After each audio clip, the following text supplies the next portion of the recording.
All right, guys, we're going to go over the last part of the exposure triangle, which is ISO. Now, ISO, essentially, if you want to think about it in its most simplest form, it's your camera sensitivity to light, right? Your standard camera ISO, when you turn it on, most days is going to be at 100, right? 100 is pretty good as a starter point for ISO. Especially if you're shooting during the day, there's probably a chance that you're not going to have to raise it. ISO does have like the least amount of quality change on your images when it's in the early parts, or in the lower numbers, I should say. But as you start to raise it, that's when you're going to start to notice maybe some more effects from raising your ISO. And then you get to see what we call digital noise. Now, digital noise and film grain are not to be confused. They're totally different things. Like film grain is a kind of an added effect onto your images where you get those like little flecks, kind of scratches here and there. Digital noise is essentially, there are these artifacts that come up from your camera not having enough light to capture the detail that's actually in your image. So you get these like little specks and dots. You've probably seen it in one way or another.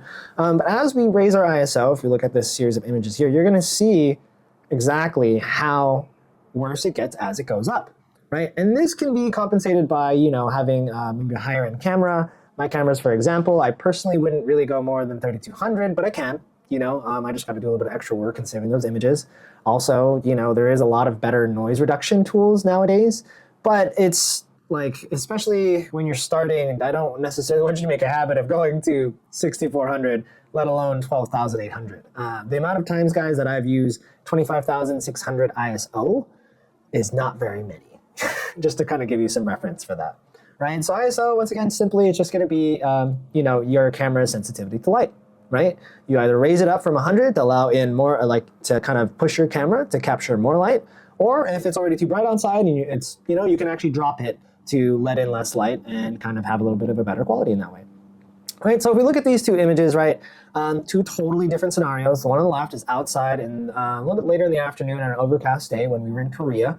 The one on the right was really cool. It was this Buddhist temple, and they had this cave carved in the side of the mountain where they had a lot of these like effigies and like little idols of Buddha like all over the place, right? So if we think about our light sources on either of these days, right, the one on the left, I'm outside, middle of the day, sunlight, I don't really need any extra light, essentially. So we look at my ISO, my camera, I just dropped it to 50. So it's even less than 100, right? Like I don't really need all that extra light. Look at my shutter speed, 1/4000th of a second, right? That should tell you how bright this day was.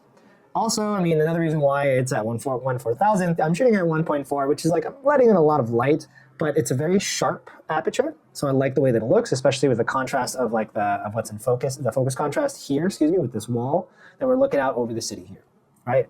Now we go over this image on the right.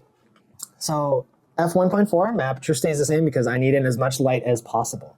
My ISO, let me actually raise this up just a touch, right? ISO 2000, right? The one on the left, ISO 50, the one on the right, ISO 2000, right? That is a dramatic jump, right, in terms of raising your ISO.